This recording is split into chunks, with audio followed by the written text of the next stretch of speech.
We are back on the Rational Boomer podcast. Hopefully, your day is going well. It's Tuesday. It's the start of the new week. Of course, Monday was Memorial Day. It was a vacation day for most folks, but this week is going to be interesting. We got a lot of shit going on, and thankfully, I was able to coax Eric to come back on the show today to talk about what's happened this weekend and what's upcoming. So, Eric, thanks for joining us again. Well, thanks for having me. I love being here, and it's always a good time. Yeah, it's the party favors. There are no party favors, but at least we have a robust conversation. One of the Exactly. things I want to bring up is a news story. Now we're recording this on Monday night to be played Tuesday morning and day. Um, the story that just came out that I did a TikTok on and that you heard was that apparently on May 13th, Donald Trump sold a $10 million jet to a guy who is an Iranian American developer and real estate guy to the tune of, as I say, $10 million. This took people by surprise, and it really caught my attention because, when we were talking about Letitia James taking all his shit and selling it, a lot of people would say to me, take his jet, take his jet. And here we go, finding out he sold that jet. I find that interesting. Oh, yeah, it's very interesting. I mean, and I'm guessing whoever the overseer for the Trump organization signed off on the sale. So at least it's above board. But the fact that he had to sell his plane is now, is this the big Trump plane that he goes everywhere in? I don't know. It's a $10 million plane. That doesn't sound like a lot for a plane.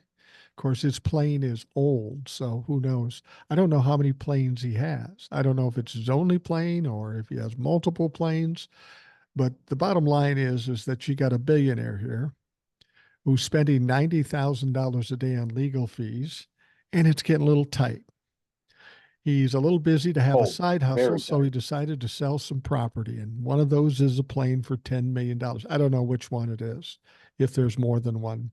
But the fact that he had to sell it is very telling and embarrassing to him, too, because that's why he was trying to keep it on the DL. Oh, yeah. I mean, he doesn't want people knowing that he's broke enough that he's basically having a garage sale. He's having the Right. billionaire's version of a yard sale.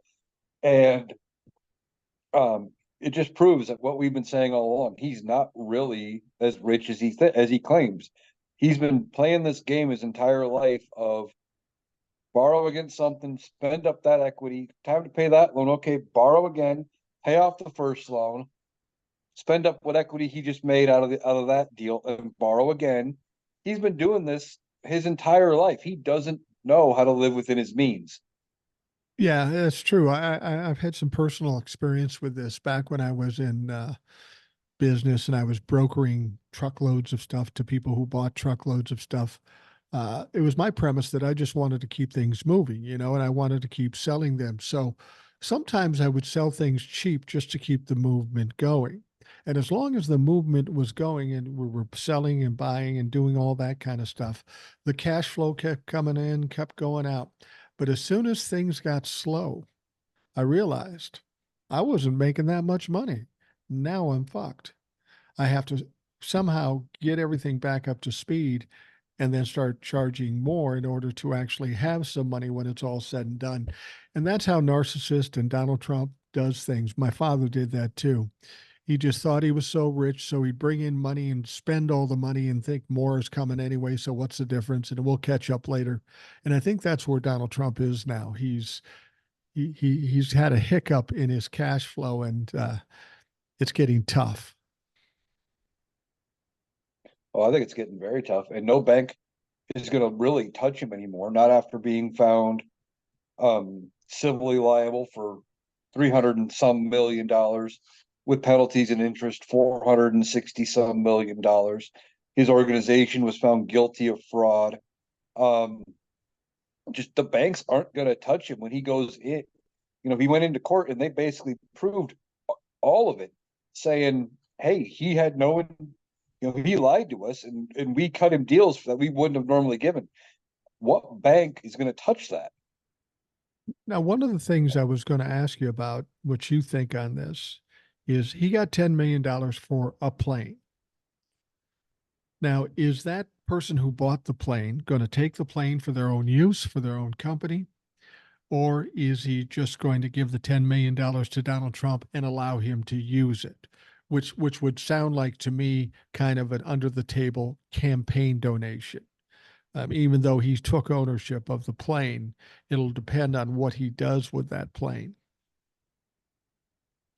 Well, the funny thing about that is if they are trying to skirt campaign finance laws, that's the same thing he's on criminal trial for Right. in New York. So Yeah, if they're looking, $10 million, you got to report that to the IRS. right. If they look into this at all and go, wait a minute, something here looks fishy, and and they do an investigation, he could be facing even more shit. Well, do you think it ever comes to a point with Donald Trump in terms of campaign finance laws, campaign or election interference, the IRS? Do you think he just is figuring I'm in so deep? What the fuck's the difference? What's another $10 million? And the thing about it is with the IRS, there's that whole situation we heard about where he may be on the hook for 100 million. So what's another 10 million? Exactly. But to him, he does not, and I do not think he understands that he has actually done anything wrong. Yeah, I To think he's right. him, everything he does is gold. Everything he does is right because he's never been held accountable for doing all of these things his entire life. Reminds me of a guy, who would say run the same stop sign every day, for a year. Never met a car at that intersection. And on the first day of the second year of running that stop sign, gets smucked by a semi doing 90 or something, goes, what the hell? There was never any traffic, so I thought I could just blow through it. That's what Donald Trump is basically facing right now. He's been doing the same thing for 70 years or 60 years, and now he's facing accountability and he doesn't know what this is. And he thinks it's so foreign because he's never dealt with it. Yeah, yeah, exactly. He's playing Russian roulette. You know what you just said remind me of an old joke. Um, this guy drives, he gets a ride to work with this friend of his who he works with, and they come to a stop sign or a traffic signal. The guy just barrels right through it. And the guy goes, "What the fuck are you doing?" He goes, "Don't worry about it. My brother and I do that all the time." Next day, same thing. He goes right through the red light, not looking at anything. And he says, "Come on, man." He goes, "No, my brother and I do it all the time." And then one day he comes to that sign and it's green and he stops. He goes, "Now what the fuck are you doing?" He says, "My brother could be coming."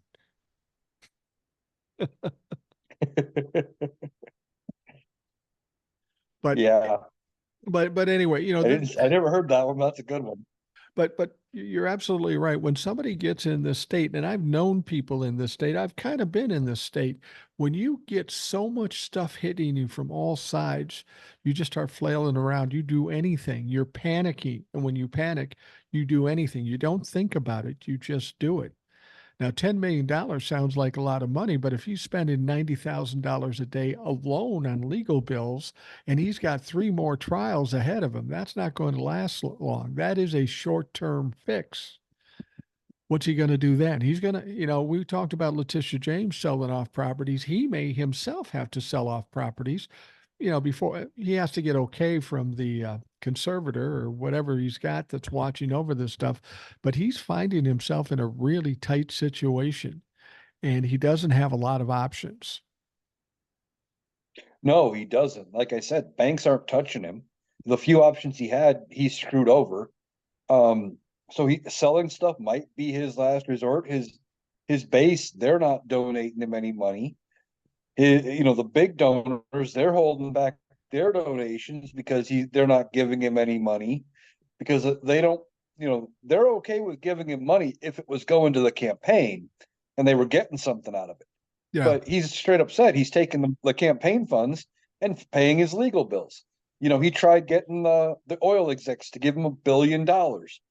He is desperate for any amount of major influx of cash, and his harebrained schemes are only going to get worse. What did you hear the latest one he did? That whole oil executive thing.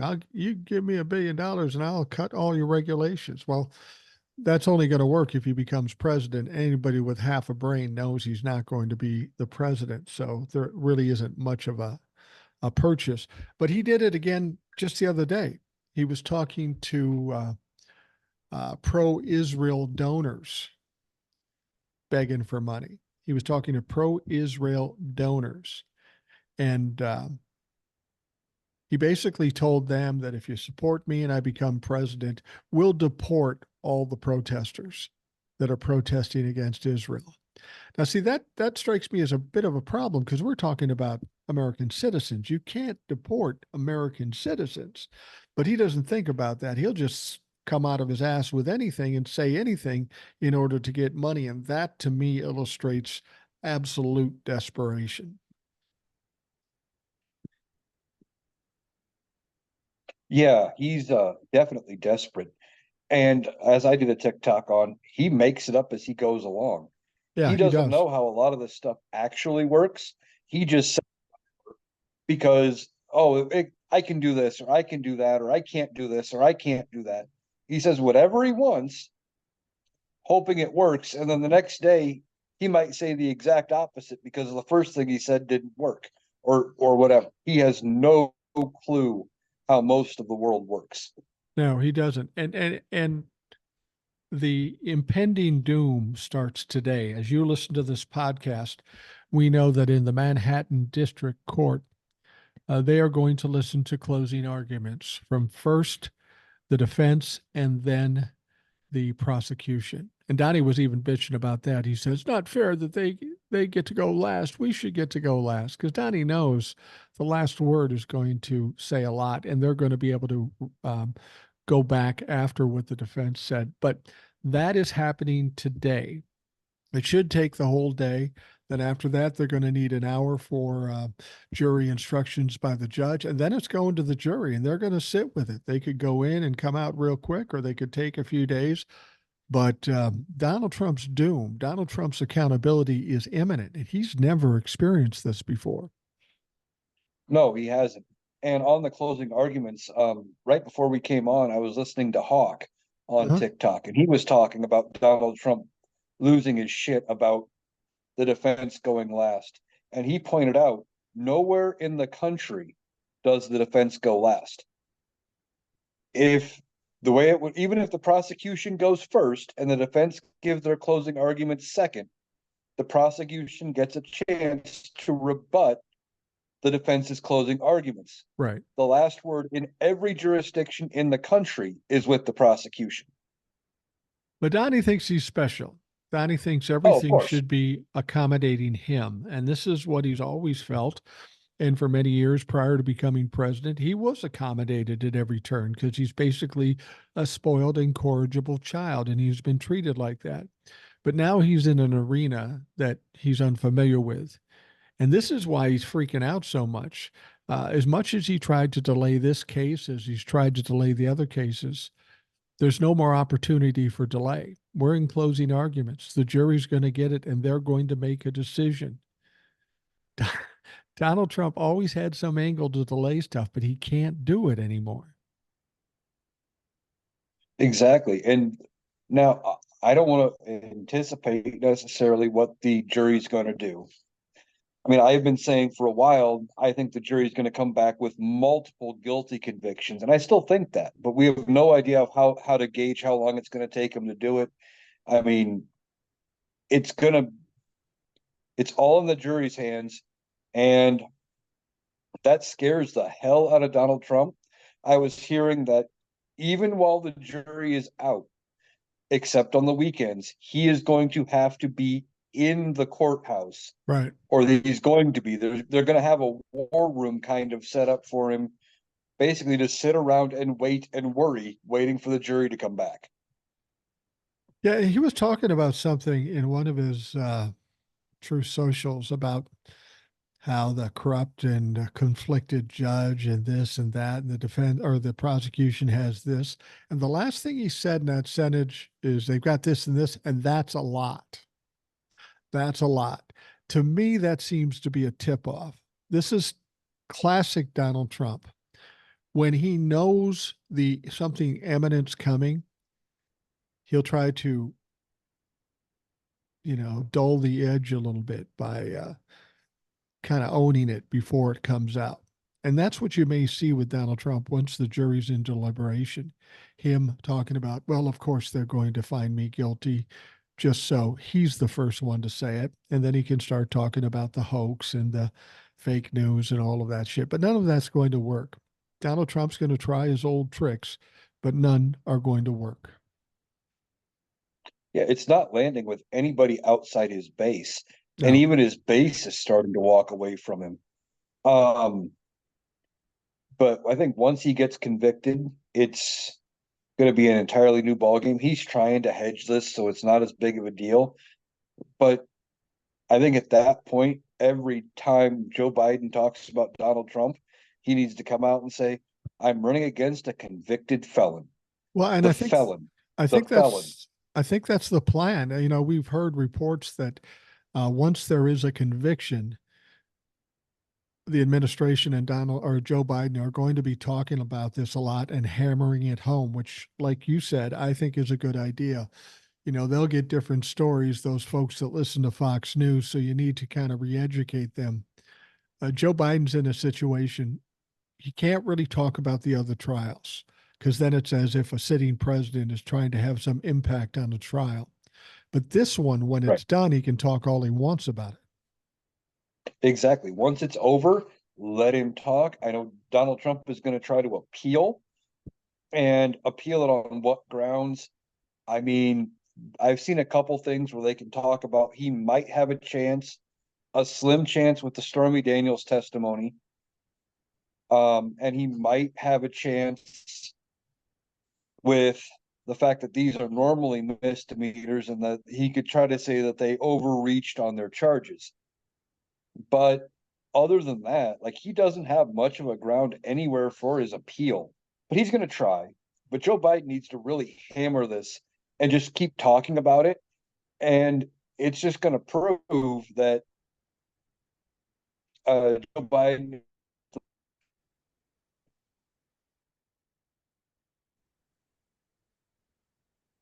Looks like we got a little bit of a pause there for a second. We're having some internet connection problems. You still there? Yeah, I'm here. Okay, you paused there for a second. Um, the what I was going to say was is that um, Joe Biden does need to hammer this. That seems to be the plan. Donald Trump will try to do whatever he does. I hear a lot of people talking about the appeals. My contention is I don't give a shit about the appeal. The appeal's the appeal. The appeal's inevitable. The appeal may take a year, 2 years before it ever happens. My contention is the conviction is maybe not the end game, but is what we need right now. Everybody worries about all the trials and appeals and all this stuff. A lot of people don't believe that we win until Donald Trump is sitting in jail, and that's just not the case. The first step here is to take him out of the equation, and the convictions will be the start of doing that. Oh, I think so. I think he's already, like we've been talking about, he's having trouble fundraising. He's already selling stuff off to fundraise. I think once he's convicted, there's going to be more donors that are going to back away from donating to him because they don't want to be guilty by association. They Right. they want to they want to try to get that stink of Donald Trump off of them. Um, so you're just going to see more and more backing away. And because he's got his hands in the RNC and everything else, they're going to probably start backing away from other Republican candidates as well. Yeah, absolutely. Well, we're already starting to. I've said this before. I think I said it yesterday in the podcast that people love building up a hero, creating a hero, building them up to the highest levels. But when that hero falters, makes a bad choice, says the wrong thing, or starts to lose, people love nothing more than tearing a motherfucker down. And that's what's going to happen to Donald Trump. And we're starting to see little twinges of that. He goes to the Libertarian National Convention. He gets booed unmercifully. Um, and then he went to this NASCAR event. They're saying he's waving to people that aren't even there, that aren't waving to him. And people have to understand what's going on here. Why does he show up to that libertarian event? He should have known better that he wasn't going to get a great response. Maybe in his own mind he thought that, but nobody around him uh, would had to have thought that, and apparently couldn't talk him out of it. Or NASCAR. You see what's happening here? It's going back to the money situation. Normally, he would just go have a rally where he could control the audience, pay for people to come in or do whatever, but he doesn't have the money. So he's having to go to existing events and show up and be the conquering hero and use their platform to spew his bullshit. And that's exactly happened. He took a risk with the Libertarian National Convention.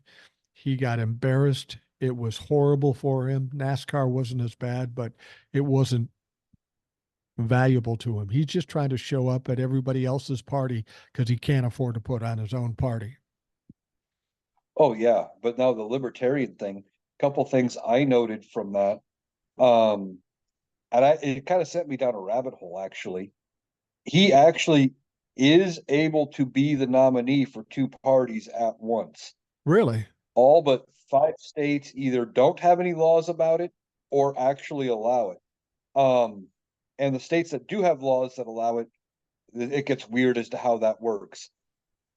But he could have been the nominee if they'd have picked him, but then he didn't file the paperwork to even have it be selected or anything.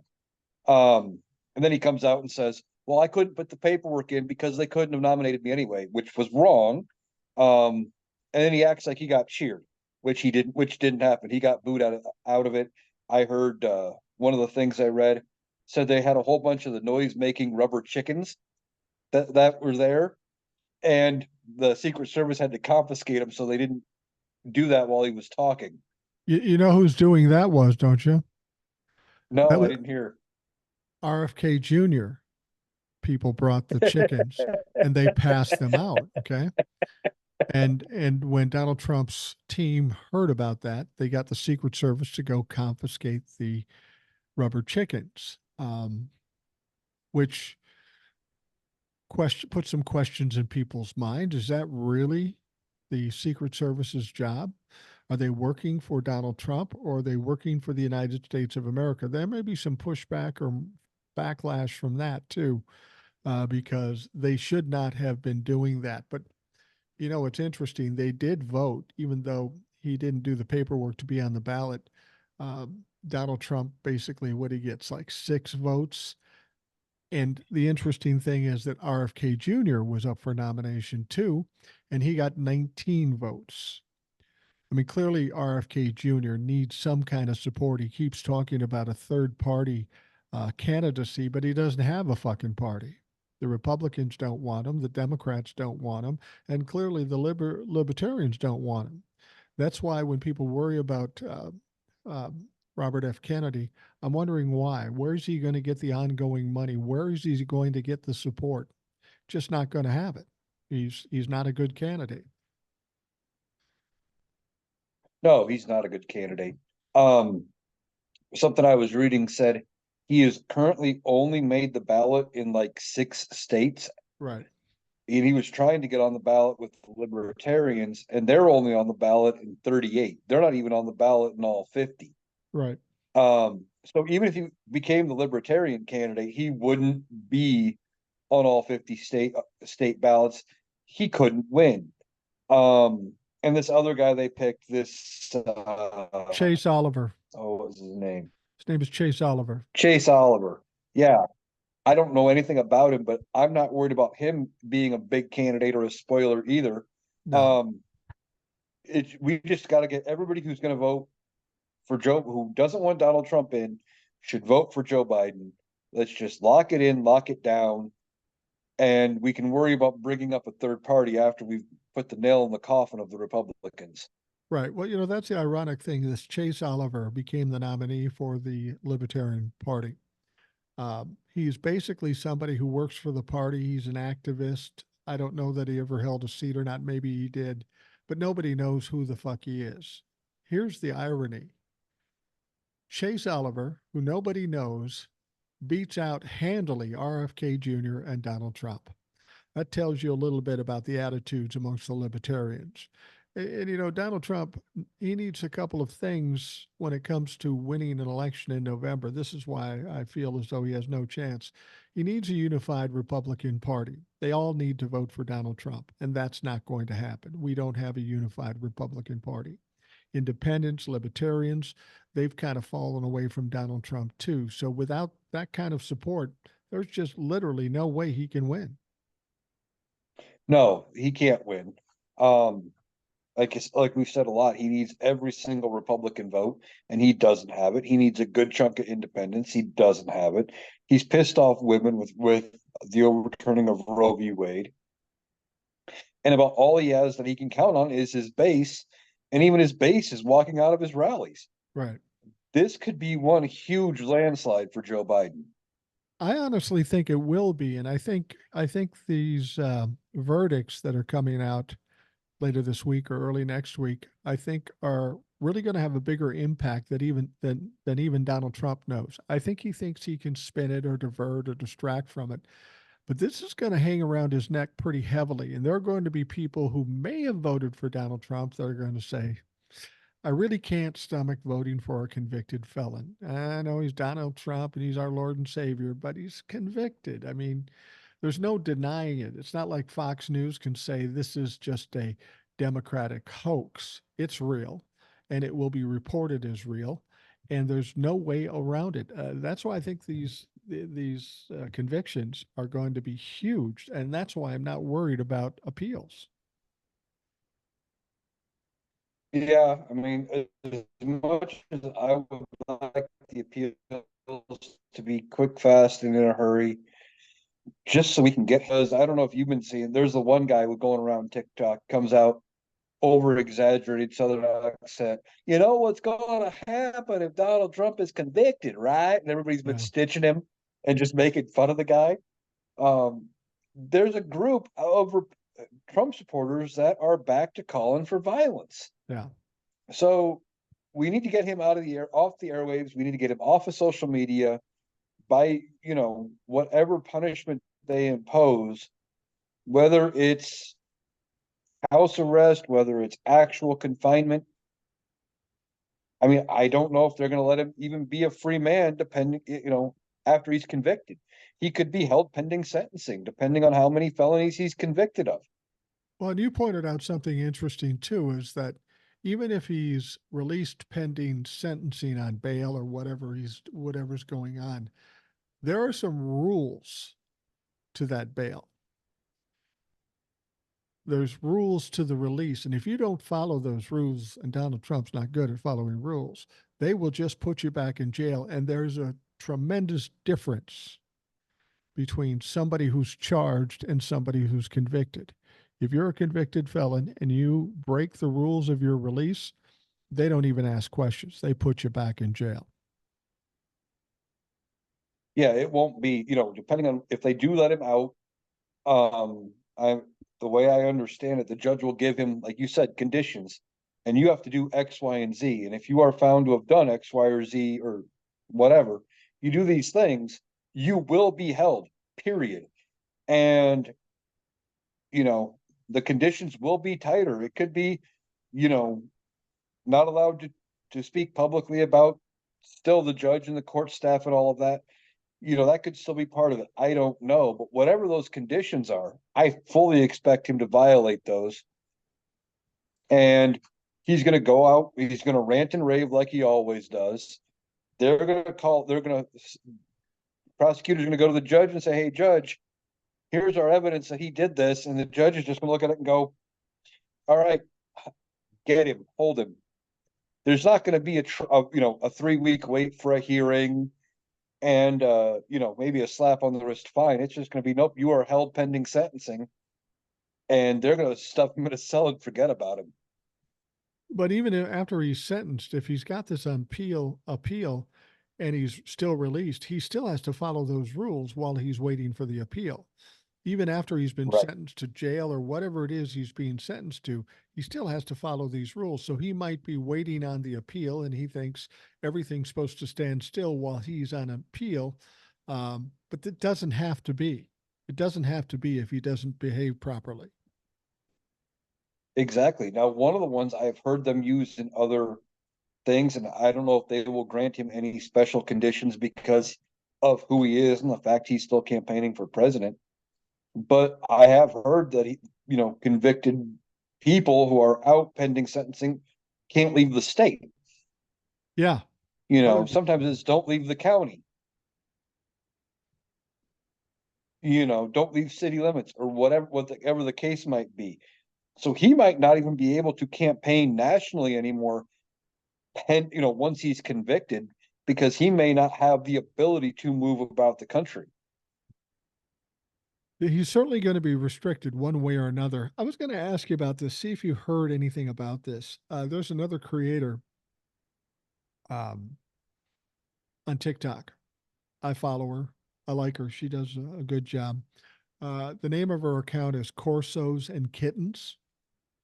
Um, she's a lady, Doesn't ring a bell. maybe a little younger than me, but you'd know her if you saw her. She's all over the place. But she sent me a question on one of my videos. She said she's heard a rumor that once the conviction comes down, they might defer the sentencing. Now, I've never heard of anybody doing that. I mean, deferred. They might wait a month before they sentence him. They might do something like that. But she was kind of suggesting, I'm not sure where she's gotten it, that they would defer to like after the election, which is ridiculous. And I'm just reading into that. She didn't say that. Um, I don't, first of all, it doesn't matter. It doesn't matter. The conviction is the key, but I've never heard of anybody deferring sentencing for any reason. I I don't know if I've heard it called deferred, but I've heard of, and I've got a coworker who went through this. This is why I know a little bit about it. Somebody who had never been in trouble before, kind of got caught in a wrong place, wrong time situation, and basically got a deal where it was not even really supervised probation, but basically don't do anything wrong for X number of days, and then we drop the conviction from your record. Like there's no like it never happened. But I've never heard of them straight up deferring sentencing, unless the judge turns around and just doesn't schedule sentencing till after the election. The Yeah. judge could do that. I don't know what the limits are as far as, I don't know if there's like a legal mandate where he must do sentencing within so many days. And if there's not, he could say, well, we'll wait to do sentencing till after the election. But I really doubt it, especially considering how bad Donald Trump keeps going after this judge. Yeah. He's not going to do Donald Trump any favors. No, I was going to say Judge Marchand is a respected jurist. He's a serious jurist. And I got a feeling he may feel all kinds of ways about Donald Trump, but charitable ain't fucking one of them. No, I can't imagine he feels charitable about Donald Trump. No, no. But see, this is it. We keep getting this information pulled up out of nowhere and then give somebody something else to worry about. I keep getting people coming to me and go, well, all we need is one person and they'll have a uh, uh, uh, hung jury. And then Donald Trump gets off. First of all, he doesn't get off on a hung jury. They will go back, regroup, and mount another trial. But I think the idea of a hung jury in this situation is a little ridiculous. I don't see that happening. I don't think there's going to be a hung jury on all 34 counts. Now, I was watching something by Tom Powell Jr., and he was talking about it, and he says what he thinks is there is a chance with these 34 charges that the jury could find guilty on some, not guilty on some, and not be able to reach a verdict on some. Like he thinks it's going to be spread, that, well, we're not quite sure on this one or this charge, or maybe these two or three charges. We can't agree on those couple. And then these 20 we agree on, yes, he did it. 10 of them, we don't think they met their burden. He thinks it's probably going to be a spectrum. It's not going to be 34 yes or 34 no. Yeah, yeah, that's likely to be true. And there's some people that have come to my page and are worried because they think with these verdicts that they're all or nothing. He's either convicted of them all or he's found innocent of them all. And that's not the case.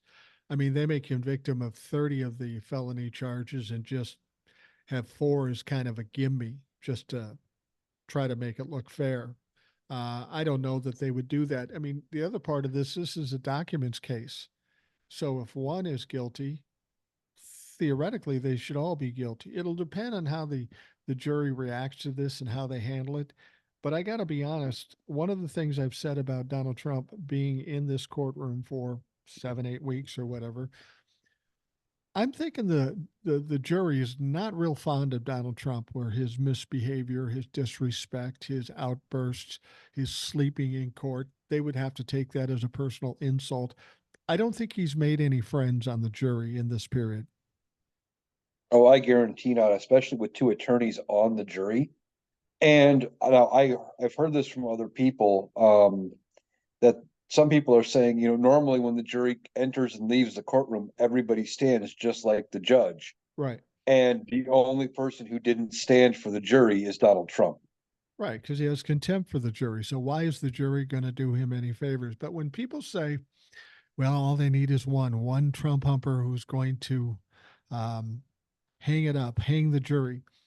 And you mentioned Hawk before on TikTok, and I watched an explanation he had with regards to the possibility of a hung jury. And I thought it was a great explanation. That's why Hawk is so valuable. He is a trial attorney, so he knows this stuff more than I do, certainly.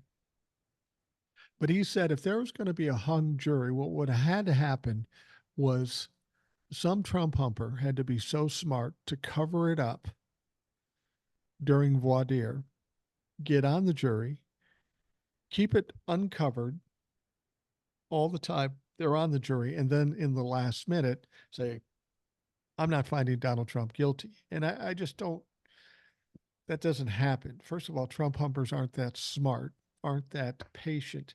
Um, The other thing is too is when you're sitting in a jury of 12 people and you've been there for 8 weeks and you're trying to get a verdict, and the longer somebody sits there and hangs it up, there's a lot of peer pressure there, especially if there's a couple of attorneys.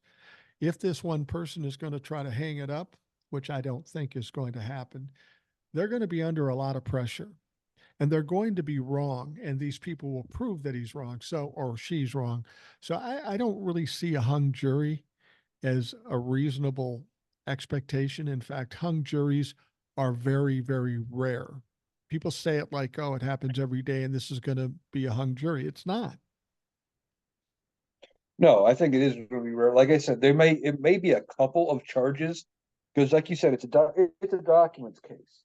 So, um, if they're looking at, okay, well, they're saying this count number 34 correlates to these false documents or these falsified documents. You know what? And they got one or two that are just saying, I just don't see it with that the documents are lining up to this. They might hang on one or two charges. I don't see they hang on 34. It just, I don't see how they do it. No, it just doesn't make sense. But we go over this all the time as how people, no matter what happens, they always come up with something else to worry about. And I think that's one of the problems we have with the Democratic side. They're so used to having the other shoe drop. They're just waiting for it and expecting it. And you can't do that. Donald Trump's got away with a lot of things over time, but that time has changed now. He's a much different guy in a much different situation. And what you're going to see now, henceforth through November, is Donald Trump doing nothing but fucking losing. Yeah, he's going to keep losing. He's going to lose this one. And, every time he tries something, he's going to lose. He's probably going to lose with the new request in Florida. They're going to come back with his immunity request, and they're going to come back, and that's either going to just straight up be a no immunity, or they're going to send it back to the trial court, and she's going to hold a hearing, putting all of the evidence on display, and he's going to lose there too. Yeah. Every single day, he's going to keep losing something. Right, right. Well, we're going to take a quick break, but I want to talk a little bit about that situation down in Florida. I talked about it yesterday, but um, Jack Smith has really, really put Aileen Cannon in a corner. And it's going to be interesting to see how she reacts. And either way, it's bad news for her. But we'll take a quick break and we'll be right back.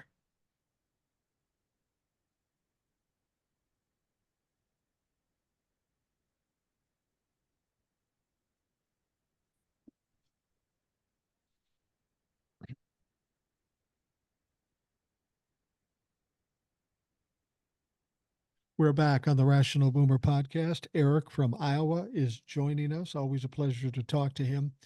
We're waiting for what's going on in the trial, but I wanted to bring up Florida too. I've talked about it a little bit, and people have been waiting for Jack Smith to do something with Aileen Cannon. Clearly, she's been slow walking this and being biased toward Donald Trump, and everybody's saying, why don't they appeal to the 11th Circuit um, and get her off the case? And we were talking about that before we came back on here, and maybe you can explain why he hasn't appealed to the 11th Circuit up until now.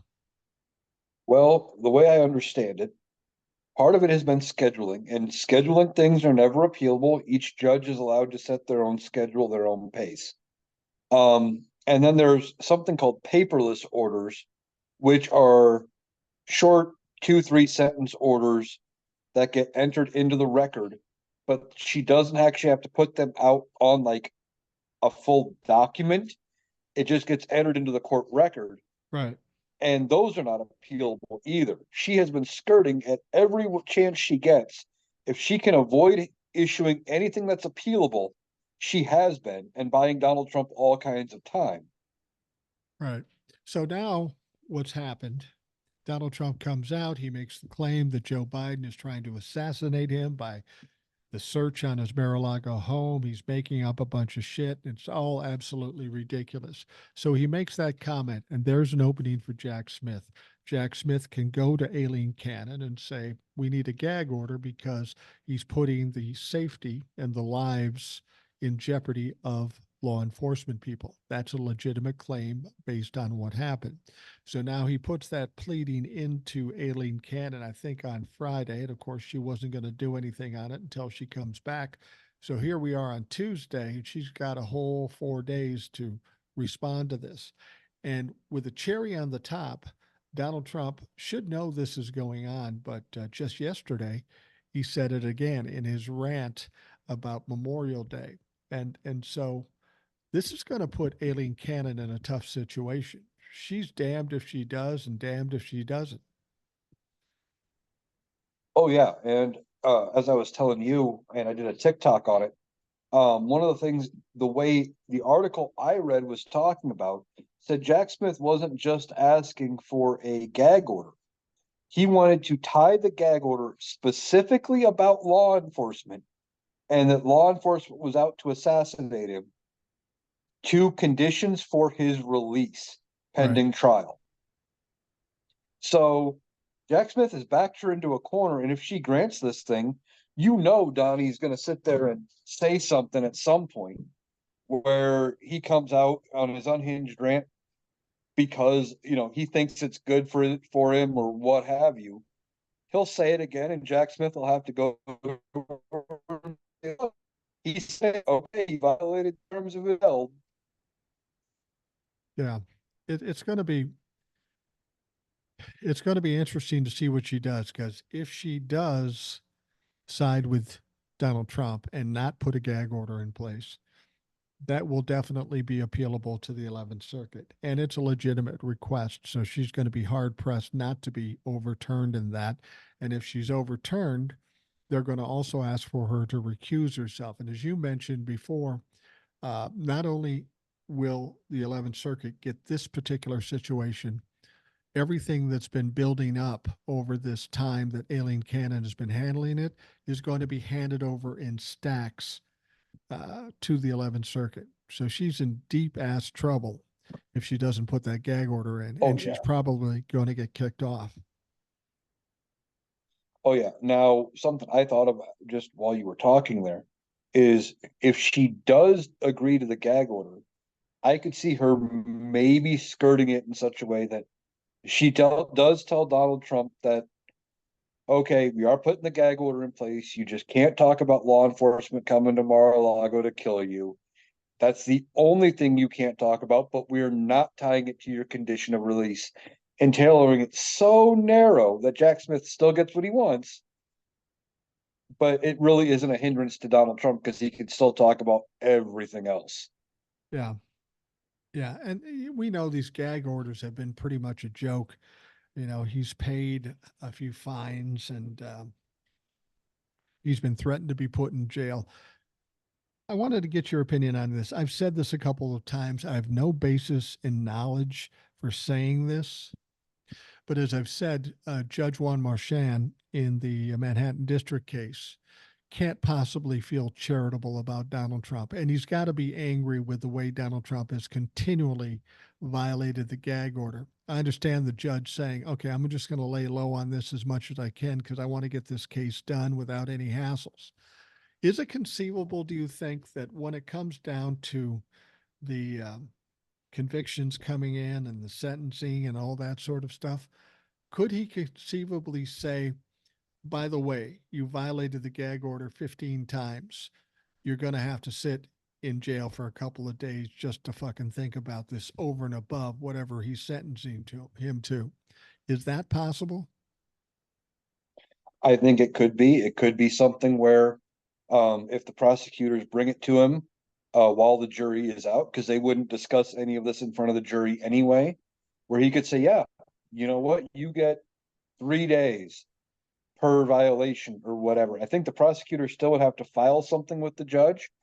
Um, but then after they do, I could see Juan Merchan giving him a number of days, either while the jury's out on deliberation Yeah. or even to be served after they come back. Um, and depending on what happens between here and there, I don't think there is anything like we were talking about where uh that says Judge Merchan has to let Donald Trump out pending sentencing. He could theoretically say, you know what, you've done nothing but piss me off. You are being held. Now, he wouldn't say it like that in his ruling, but he could theoretically hold Donald Trump pending sentencing. That happens to a lot of convicted people, Yeah. usually not people as supposedly rich as Donald Trump, though. Now, on Memorial Day yesterday, Joe Biden gave a very somber speech at Arlington Cemetery. He did an appropriate and very presidential job, what you would expect out of a president. Donald Trump, of course, made his announcement on Truth Social, and what he said was, Happy Memorial Day to all, including the human scum that's trying to destroy this country. And then he went off on a rant against the judges, against witnesses, against DAs, and all this sort of stuff, doing what Donald Trump did. But you know what else this dumb motherfucker did? In addition to bitching about all those people, he brought up E. Jean Carroll again. He brought up E. Jean Carroll, and then E. Jean Carroll's lawyer, I don't know her first name, but Kaplan is her last name. She said, yeah, a third defamation lawsuit is on the table. This motherfucker might have put himself back in a situation where he's going to get sued again. First time it was 5 million. Second time it was like 80, 90 million. They're going to have to ramp it up again. If he gets sued, he'll most certainly be found guilty because history shows us that. This guy can't help but fuck himself over. Oh yeah, he's probably looking at over $500 million in this next case, um, because he can't help but talk about it. And now that we're hearing that he sold his plane or a plane, it could be something where he was sitting there thinking about all the money he doesn't have and how he'd like to go do this or do that, and he doesn't have any money. Probably popped in his head, and he's like, "Oh shit! If I had the money that E. Jean Carroll has held in an account right now, because I got to put it up for this appeal. If I had all that money now, I could go do X, Y, or Z." So that's probably why it spewed out of his mouth when he was typing on Truth Social. He is very reactionary. Yeah. He When he thinks of something or somebody mentions something to him, within a short period, he's talking about it. And you know he wouldn't bring it up again if something didn't trigger his mind to think about it. Well, it's going to be interesting too today in court. He is going to have to listen to his defense team talk about the case. And of course, he's going to agree with that.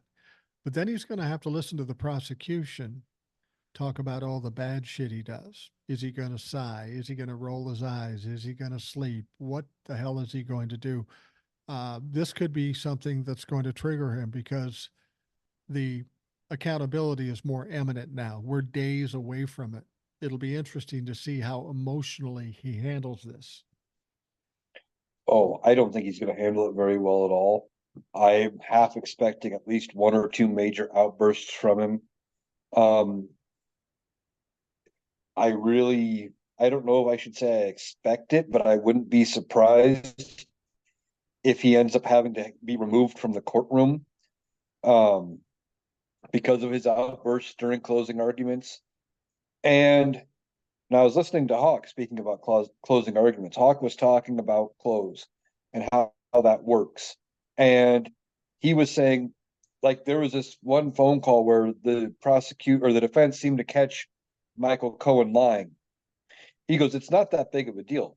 The prosecution can wrap that up in close. The prosecution can go, well, you know that phone call where they said Michael Cohen wasn't sure, or they weren't sure who Michael Cohen was talking to. Well, there are three people who knew about that phone call: Michael Cohen, the bodyguard, and Donald Trump. Right. Why didn't they pull the bodyguard onto the stand and ask him questions? Why didn't they have Donald Trump testify himself to you, the jury? And they can straight say stuff like that to the jury in close, and it doesn't violate any rules of evidence. It's it's perfectly permissible, and they can tell things to the jury and put ideas in the jury's head like that about, well, they're saying this, here's how they could have countered it, and they didn't. Right. Well, So closing is going to be very important. and the thing about it is the fact that Michael Cohen may or may not be a liar and a criminal and all that sort of stuff is kind of beside the point. It really has no bearing on what the actual crime was. And the fact that everything he said was corroborated by the other witnesses that do have credibility. I think people made too much of them trying to impeach Michael Cohen. He was impeached before he ever got on the stand. The thing he had going for him was that he was directly connected to Donald Trump and he could talk about the situations the way they happened. Now, if you don't want to believe Michael Cohen, that's fine. But when Hope Hicks and David Pecker and Stormy Daniels all reiterate what Michael Cohen said, it makes it believable. That's why I was so amazed when people said, "Oh, Michael Cohen was found to be a liar. It's over for the prosecution." That's bullshit. They knew exactly what they were getting into when they put him on the stand, and they had a reason for putting him on the stand. Oh yeah, the fact that Michael Cohen was a liar doesn't change anything. Um, in fact, you were talking about it, about how that he admitted he stole some money. He embellished one of the figures and took some money from Donald Trump. And then you hear the people on the right saying, "Well, see, he admitted he stole from Donald Trump." Well, if you admit that he stole from Donald Trump as part of this reimbursement scheme, then what Donald Trump paid him for wasn't new legal fees, but this repayment, which is the heart of this matter. Like, the whole thing doesn't, it actually helps him, it doesn't hurt him. Right. And I think I mentioned in the comments of one of your TikToks about Michael Cohen and the cross examination. It went on for 3 days, was it, that they Yeah. had him on cross? He was on cross longer than he was on direct examination by the prosecution. And the only reason to do that to Michael Cohen was probably at the direct order of Donald Trump. They were trying to drag him through the mud and make him pay for being on the other side of Donald Trump. Absolutely. Same thing with Stormy Daniels. They shouldn't have even brought her on the. She shouldn't even come up in the conversation because she isn't part of the crime. She's why he committed the crime, but that's not the crime. Paying her off was fine. The thing about it is like you were stating before, if they want to make hay about Michael Cohen stealing money from the Trump organization, like you say, it means they're admitting to this money was for something else.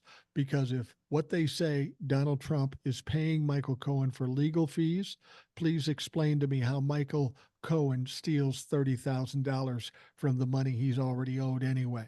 It's bullshit, and it's a weak attempt to try to impeach this guy. And like you say, it just proves the point. And I can't believe they don't grasp that. Well, the Trumplefucks don't grasp it because they want to ignore anything that doesn't fit their narrative. They are actively choosing to ignore it because it doesn't work out in their favor. Well, and the thing about it is, Um, the thing about it is everybody can whine and cry and get upset about Michael Cohen and his performance. His performance was pretty good. But what they should be talking about, the one witness that did blow up this case happened to be a defense witness, Robert Costello, that lawyer that claimed to be Michael Cohen's lawyer. He was never his lawyer. In fact, Michael Cohen didn't hire him because he thought he was suspicious and thought he might have been a plant from uh, Donald Trump and Rudy Giuliani. And then it turns out through emails, the prosecution exposed the facts that that's just exactly who he was. And of course, he did all the things that they thought Michael Cohen would do: roll his eyes, have outburst, disrespect the judge.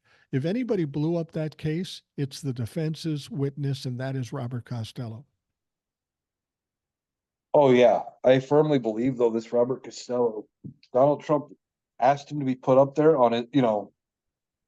He was out there at Donald Trump's request and not at the behest of Trump's lawyers.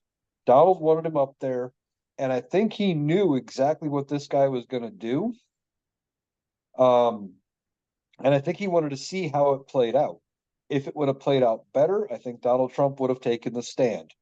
If he would have gotten more leeway, the fact that he was up there for about less than an hour and the judge cleared the courtroom and just ripped this guy a new one and started talking about having him held in contempt, Donald Trump got scared and said, "Oh shit, I don't want that. I'm not testifying now," and probably shit his pants both literally and figuratively. Yeah, I agree with you. I think I think they were literally trying to think of a way to put him on, mainly because they got nothing. They've got nobody to counteract Stormy Daniels. The only person that can do that is Donald Trump, and he probably wanted to go on the stand because he thinks he's a genius. The lawyers probably didn't want him on the stand, but they probably saw no other option because they're fucking losing. Oh yeah, and to be fair, Donald Trump and the defense do not have to produce a case. They did not have to produce a single shred of evidence, a single bit of evidence, or anything. Yeah, A single witness. The entire burden is on the prosecution. I will give Donald Trump that much. He gets the same, leeway that every other defendant gets. But the story we were told through the prosecution, through their evidence, through their witnesses, is so damning. I don't see they how the jury doesn't convict on at least some, if not all, of these charges. yeah, yeah. And as I've said, it doesn't matter if he doesn't get all 34 convictions. If he gets 2, 10, 15, 20, it's all the same. A conviction is a conviction. Each one of these convictions has a maximum prison term of 4 years. Now, he's not going to get 34 uh, convictions and then have terms of 4 years concurrently, 120, 130 years. That's not going to happen. But as I've told people, if he goes to prison at all, he only has to be in there a year. Donald Trump will not do well. He will not fare well in prison if he's away for it, even a year. He's going to have big problems. Oh, definitely. I think 1 year in prison for Donald Trump. If he gets out after a year, you better get ready to put him in the nursing home. He's Yeah. going to be senile. He's going to be losing it. Um, he won't be in good shape because he won't have the admiration of all the Trump-fucks. He won't have talking heads on Fox News singing his praises. When he's able to go and watch any sort of TV in the prison, he'll be seeing news outlets that he would never watch normally if they're talking about him at all, talking about him negatively, singing the praises of Joe Biden and how Joe Biden's running the best economy ever, and all of this. It is not going to be good for Donald Trump. No, I mean the cruelest thing about people is that once they're off you, you're forgotten. I mean, take a look at Harvey Weinstein or Weinberg, whatever his name is. Now he's just had his case overturned. He's not going back to work. He's not going to have money, even though they overturned his conviction. He's still fucked. He's done. He's old. He's decrepit, and he's not coming back. And that's what would happen to Donald Trump if he went to jail for a year or two, or gets conviction upon conviction. Now, I will say this: people have said that he may not get jail for this kind of crime. He's got no criminal record. He should have, but he doesn't, and it wasn't violent. Now, I understand that if we're talking about one or two counts, but I have to wonder if he gets 10 counts, 20 counts, 30 counts. That would have some bearing on what his punishment should be. Maybe under normal circumstances, with one or two counts, maybe you don't get jail. But I got to think if he has something in the double digits with convictions, that has to be under consideration as to how he's sentenced.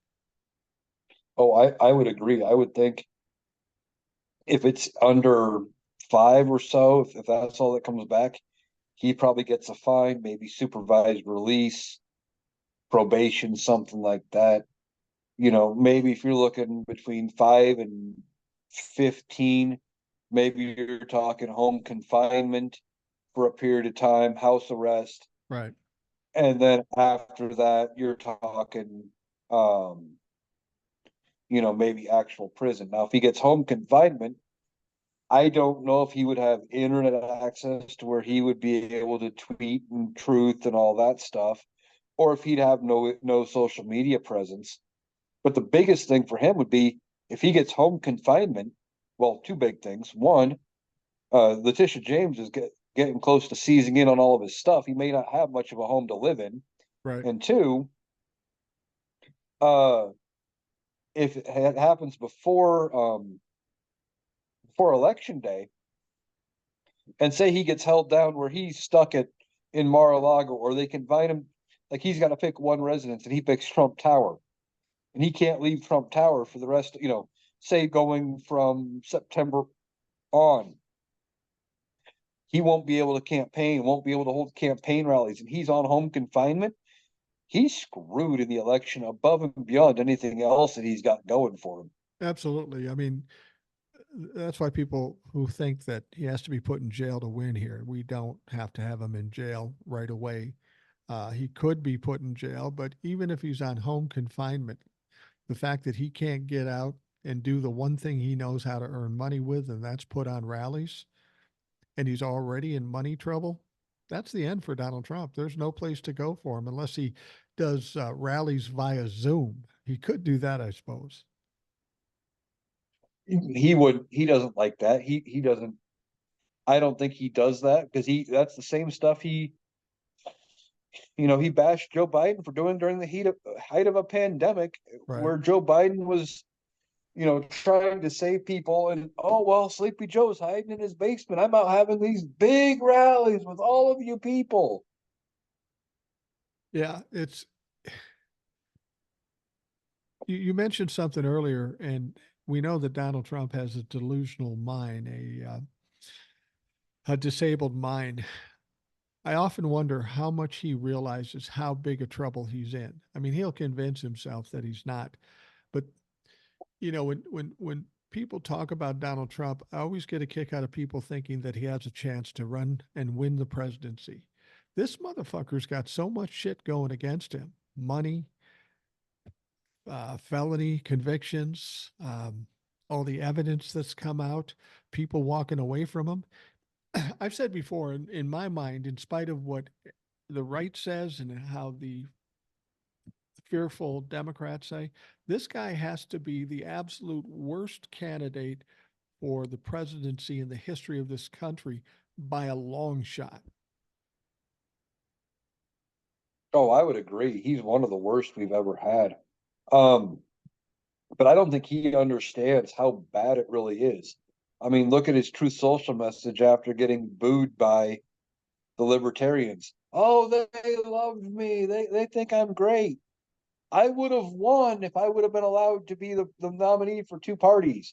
He believes his own hype. And I even after agree. he's convicted, he's going to believe his own hype. He will think he can win. I mean, he's already laying the groundwork for saying it was stolen from him again. People like Ted Cruz are laying the groundwork for saying it was stolen from Donald Trump again. And they're doing it because they know he's going to lose. Donald Exactly. Trump may not know, but Eh, the people around him do. Well, exactly. And that's something I talked about on TikTok and on the podcast. People ask me, why are you so sure that Donald Trump will lose? And I said, well, if you take the fear out and you just look at the facts, you can come up with no other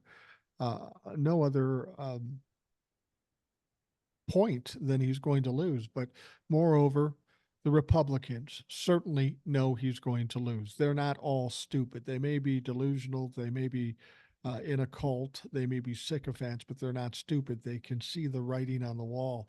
And by virtue of them all not willing to talk about whether they will accept the election or not, they know that's their only option, is to try to replay what they did in 2020. The only problem is Donald Trump was the president then. They tried to do it and it failed. What makes them think it's going to work with Joe Biden as the president? It's not going to work. Well, it's not going to work. And you got to remember in 2022, they passed the Electoral Count the Electoral Count Reorganization Act or something like that. I can't remember the exact wording for it, but they changed how the vote count works on January 6th.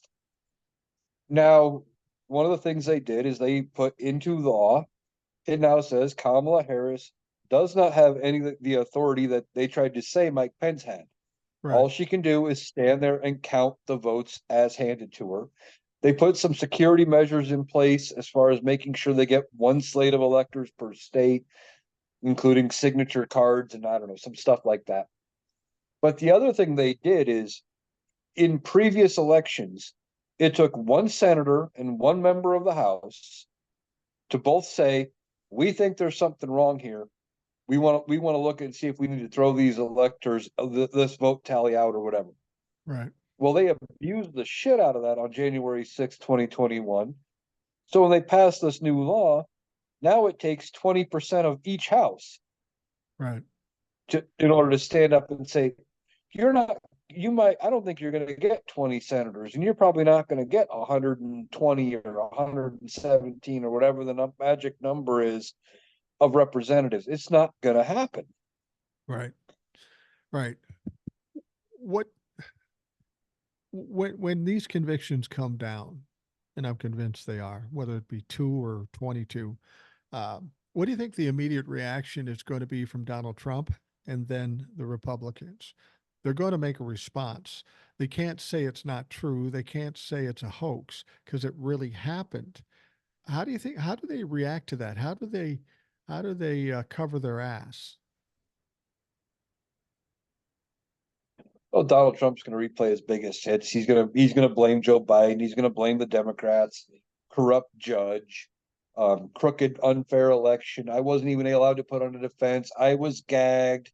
He's going to spew all of his rhetoric that he normally does. It's not going to be anything new. And the Republicans, if they're smart, they walk away from him. Yeah, they But we should. know they're not smart.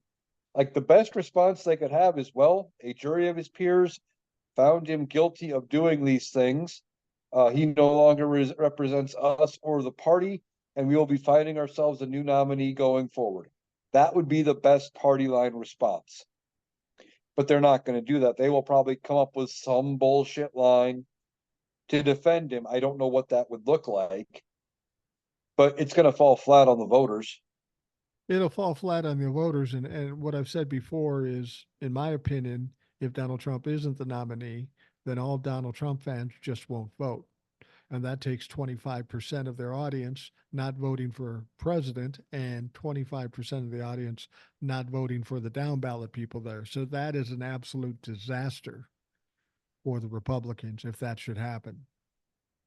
Yeah, I mean, it's going to be rough. And one other thing that a lot of people pointed out, just speaking about not voting, is once he's a convicted felon, you will have a situation, if he's the nominee, he will not be able to vote for himself. Right. Exactly. Which is ironic. I just love that little bit of irony there. People will always say to me, well, if he can't vote, how can he run for office? And the fact of the matter is, there's nothing in the Constitution that says he can run for office. There's nothing in the Constitution that says he can't. And I think it wasn't put in the Constitution because nobody ever imagined a situation like this would occur. So, because it's not in there, he can technically run from a jail cell for that matter. Not that that would work. We've had Uh, I I can't remember what there was a guy I read about. I can't remember his name and what party he ran for, but there was a guy who was a candidate for a third party. I don't remember what party, and he ran for president from a jail cell. yeah. He's sitting in jail when he ran his campaign. He got a few hundred votes, whatever it was, like nationally. Like it didn't amount to anything, but it's possible he could do it. And that's Well, all because our founders never expected this to happen.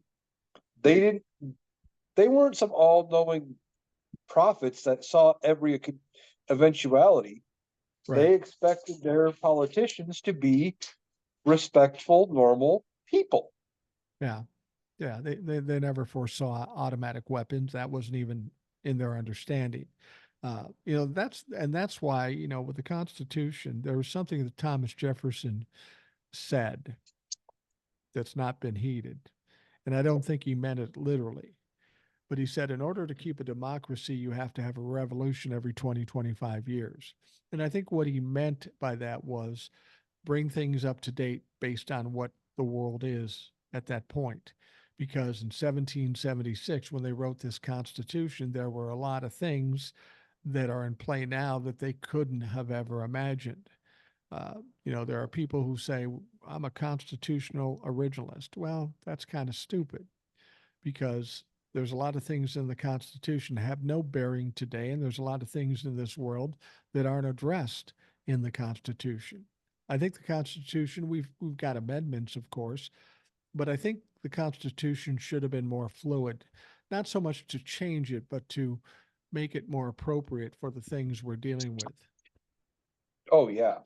I mean, I've been hearing a lot of people on TikTok over the last while say, well, we should switch to doing something more like the House for the Senate and make the Senate more, increase the numbers and things like that. Well, that doesn't work. No, There's language in the Constitution that says you can't do that. And then other people are saying we need to have even more members of the House. Well, you add even more, you can't get anything done now. So I don't know what you need to do there, but it does need to be more fluid. We need to change things more often. We've only ever amended it 27 times, and the first 10 were, came out the exact same time as the Constitution itself. It needs to be amended more. We need to get more, and I think you're going to see some of that as we get the baby boomers out of power. yeah, yeah, I agree. I think there's going to be some dramatic changes. And as I've said before, this November election, I think will be a turning point when a lot of things change in this country.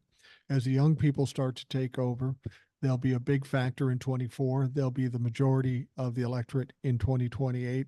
And we're going to see some dramatic changes. And I think the Republicans realize that. That's why they're so crazy right now. They know their time is short and there's nothing they can do about it except change their way of business. And they aren't going to do that until they absolutely have to. And I think the November election may put them in that position. Yeah, and if anything, what happens to the Republican Party could actually be the open door that is needed for a party like the Libertarians. They are the biggest third party out there, Right. and they still only pulled 3% of the national vote. Right.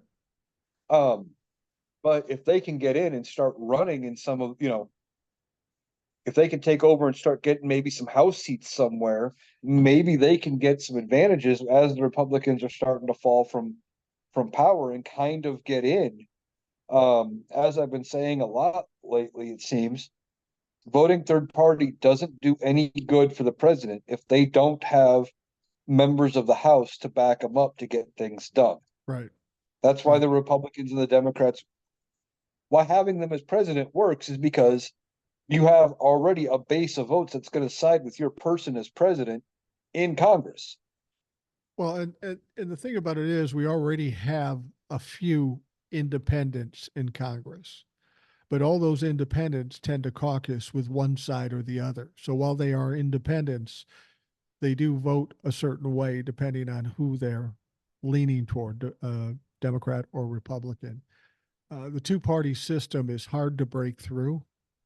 It's hard to change. We've had it too long. They're too strong. They're too powerful. They have too much money. The third party thing isn't necessarily a bad idea, but it's going to take a while to make that actually work. Yeah, it is. It is going to take a while to make it work. But like I said, I think the biggest thing is somebody like the Libertarians could start sneaking in when the Republicans start to fall, when they're falling from power. That seems to be like historically we've only ever had two parties, but we've had different two parties over the years. Right. And when one kind of falls apart because they run out of funding, they run out of support with voters or what have you, somebody else is able to rise to enough power to take over. And I think that what might be what happens here is that as the Republicans fall off, libertarians start to wiggle their way into certain districts, and district by district, region by region, they slowly build a base, and there you go. They're in. Republicans are no longer a thing, and maybe the rest of the Republicans merge into the Libertarians. Yeah, it's not unprecedented for parties to crumble and fade away. I mean, whatever happened to the Whigs back in the Revolutionary War days? That was the main party back then, and that obviously doesn't exist anymore. Um, I think there are, well, a lot of people tell me, and I just don't get this. They say, well, when Donald Trump's gone, the MAGA will still be going full force. And I just don't think that's true. They don't have enough. They don't have enough power. They don't have enough people, and they will take the hit with Donald Trump when Donald Trump goes by the wayside. MAGA will be no more. They'll go the way of the Tea Party. Remember them? Um, Tea Party was basically the precursor to MAGA, but they couldn't make it. MAGA will fade away. They will be disassembled after this November election. There'd be no value in keeping them working the way they've been working. No, without Donald Trump, uh, them being called the MAGA movement or whatever will they will just find a new identity for themselves within the Republican Party. They'll go back to calling themselves the Freedom Caucus Right. or the Tea Party or something. They will lose the MAGA name, and they may even lose some of their members, Yeah. um, because for one reason or another. But that thing of the Republicans. It's going to stay with them until the Republican Party's no more. They unless they actively kick those people out completely. Yeah, absolutely. Yeah, Matt, you got people that could be going to jail, people that just getting voted out, people just getting tired of the bullshit, like some Marjorie Taylor Greene or Matt Gaetz or Jim Jordan. I think these people are all in trouble over and above their own districts. We're still waiting on Jack Smith with regards to sitting members of Congress and superseding indictments regarding the January 6th trial. That's still coming, and the word is that it's supposed to be coming after the election. That's going to throw a whole nother hitch into the Republican Party when that happens.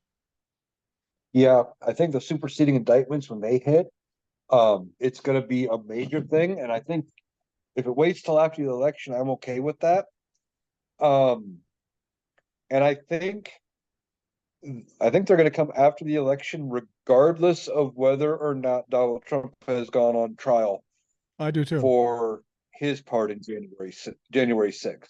Um, the only reason they wanted to keep it separate was they were hoping to get him on these charges pre-election. Then his immunity claim in his handpicked Supreme Court, you know, kind of fucked that all up. But I think after the election, because there's that window where the DOJ won't issue new charges or whatever, and that window's coming up where they're not going to be able to charge anybody new. Right. And they won't say anything. They'll wait till after the results of the election. Once the results are in, I think the first ones that'll get charged will probably be the ones that lost their elections. Yeah, probably. That would make the most sense. Um, yeah, the reason why they only charged Donald Trump was a time sensitivity issue, trying to get it done before the election. Once it goes past the election, time sensitivity isn't an issue anymore. Donald Trump won't be president if it takes 2 months, if it takes 2 years. Who gives a fuck? The longer it takes, the worse it is for the people being charged, and not so much for the country. They will have already made the decision to eradicate these fucks. So if they want to sit in court for the next 5 years, fucking all, so be it. Well, and on top of it, not only is it bad for the people, like you said, we've already made our decision on who's going to be, elected or whatever. It's bad for the people that got charged because, as you said, Donald Trump is going through what, 90,000? You said 90,000? No, Ninety was it thousand ninety dollars a thousand day. dollars? Yeah, 90. Some of these people couldn't afford those kind of legal fees to fight off these charges. And the longer you drag it out, Marjorie Taylor Greene, she's not going to be able to afford legal fees like that. No. Lauren Boebert, same thing. Jim Jordan, none of them are going to be able to have that kind of money.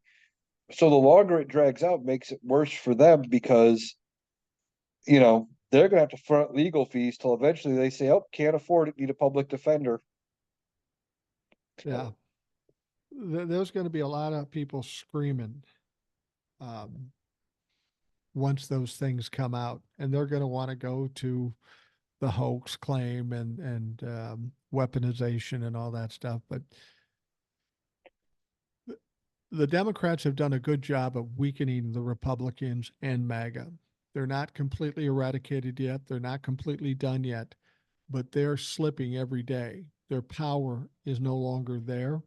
They've got limited majority in the House of Representatives. They can't do anything. Their prospects for the election in November, both for Donald Trump and the down ballot, they're all in trouble to a certain extent. This is a mess for the Republican Party. They know it's like they're standing on the train tracks waiting for the freight train to come, and they can see it, and there's nothing they can do about it.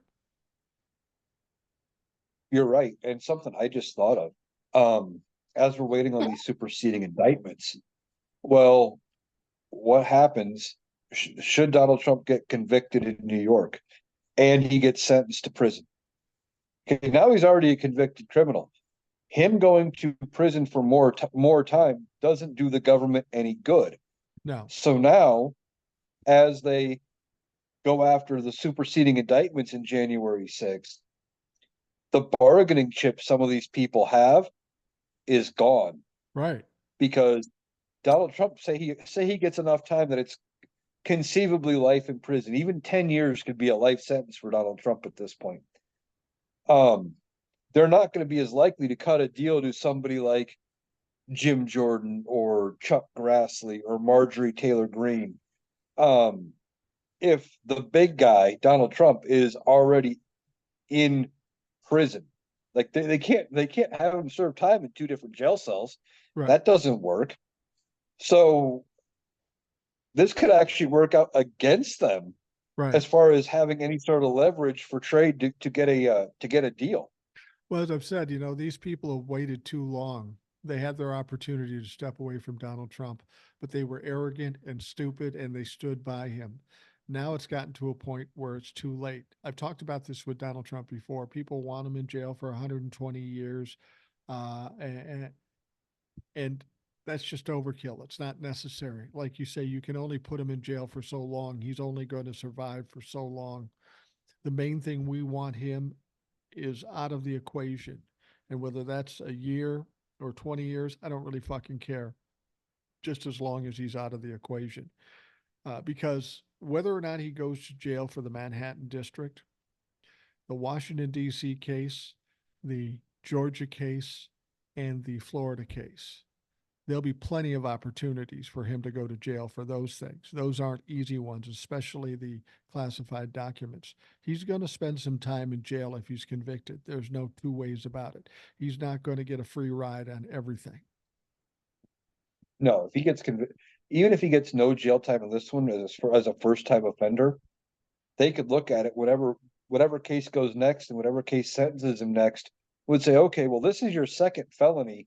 You know, we're going to amp up your penalty instead of giving you the minimum. Maybe we give you middle of the ground for every charge we find you guilty for, and now you go to prison. Right. Either way you look at it, this New York case is setting up a groundwork for him to eventually end up in prison. Yeah, absolutely. One way or another, he will end up in prison. The next case, what's the case in, is it Georgia? There's, there's like 30, no, it may be Florida, but he's got 30 more charges in Florida. He's got a total of 88 charges. What's interesting? We are talking about Florida. Remember how the judge let go some of those charges? It was 92 and then it went down to 88. They got rid of 6 of them. Didn't really change Donald Trump's prospect. If Jack Smith does appeal to the 11th Circuit, like you said, he'll bitch about this gag order thing and everything else she's done, but he can bring those 6 charges and say these shouldn't have been released. We need them back on. So it's conceivable Donald Trump could get 6 more added back on if they go to the 11th Circuit. Wouldn't Oh, that that'd be be fucking, awesome. that would be fucking hilarious. That would be hilarious. I think we're in for good times ahead. I think it's going to be a little stressful for some folks, but you got to keep your eyes open, keep listening, and pay attention because I think too many people assume the worst and they're just waiting for the shoe to drop. And the only shoe that's going to drop is one for Donald Trump because he has no hope at this point. All right, Eric, we are going to wrap things up for the Rational Boomer podcast. Before we go, I want to have you remind folks where they can find you on TikTok and on YouTube. They need to check you out. I am available on both TikTok and YouTube at Analytical Iowan, ANALYTICALIOWAN. And I do try to get all my TikToks posted to YouTube. I do miss some, but I try to get all of them posted up there as best I can. But everything is up on TikTok. So either spot, I've got them out there. And I enjoy interacting with everybody. I try to check out all the comments. So Well, you've heard him here on the podcast. You know how he thinks, you know how he talks. So there's no reason not to check him out on YouTube and TikTok. So I hope you'll do that. Again, it's Analytical Iowan, ANALYTICAL, IOWAN. That's a yes, hard one, dude. it is. That's a It hard one. is. Your PR company, we need to check it with them because Iowa dude might have been a better route. I'm just saying. But anyway, Eric, thanks for coming in. I appreciate it immensely. We're starting this week. Get ready, folks. It's about to get real up in this bitch. I hope you have a great day. We'll talk to you again tomorrow.